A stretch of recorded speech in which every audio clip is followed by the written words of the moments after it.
So on Thanksgiving morning, 2009, I woke up a little bit later than Lauren.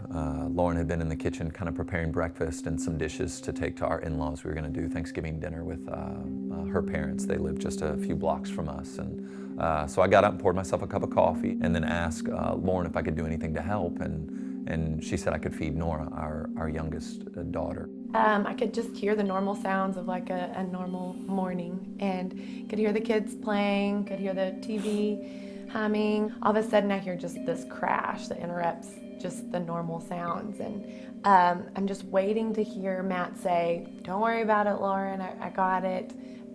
Waiting to hear something, and the only thing that kind of breaks the silence is Audrey saying, Dad, are you okay? I see Matt on the floor just in a grand mal seizure, just his whole body shaking. So the EMTs get him on the gurney and they take him to the ambulance, and just he kind of looks at me, but kind of looks through me. There's no recognition in his eyes when he looks at me, and I'm just wondering, is this what my lot? Am I going to have a husband who will no longer know who I am, that for the rest of my life? I don't know how long this is going to last, the effect of whatever just happened. So really where I pick back up is post CT scan. To this point in my life, there just had never been a lot of bad news. I mean, I've definitely walked through difficult seasons of life, but no one in my family has cancer. Some people who had seen the scan said that it looked like it was just going to be like some sort of low-grade glioma, and they were going to have to watch it, and I was probably going to have to be on anti-seizure meds.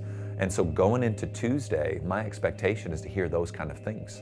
And so we walk into Barnett's office, sit down, he pulls up that scan, and I mean, very quickly says, this looks bad.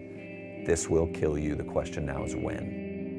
I mean, I felt like I got punched in the soul. That was the first time maybe in my life that it felt like the floor dropped out from underneath me. I asked the question, what's the prognosis? And he said 2 to 3 years. So I think more than anything, the prognosis is what just felt like a kick to the stomach. I shed some tears and then geared up. I mean, I don't know how else to explain it. I just felt like I shed some tears, and then we were like, okay, let's see what the Lord's gonna do.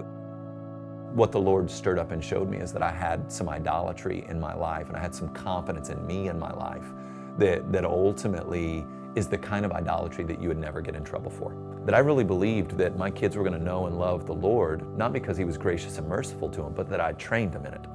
And so there's an element that God has called me to train them, but really all I can do with my kids is put kindling around them. I can't light the fire. I can just put the little sticks there in the hopes that the Holy Spirit will. And so the Lord had to just really graciously go, you love them more than I do? Or you're a better provider for your wife than I am? Or all your hopes and dreams about your family are built around you? And those were the kind of gut checks the Lord was having with me. Ultimately, I want to provide for my family, and I want, if something happens to me, for them to be taken care of.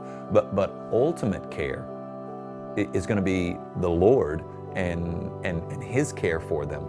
We want to express our desire for this before the Lord, while simultaneously saying, but what you want is better than what we want, and what you want will bring more joy than what we're saying we want.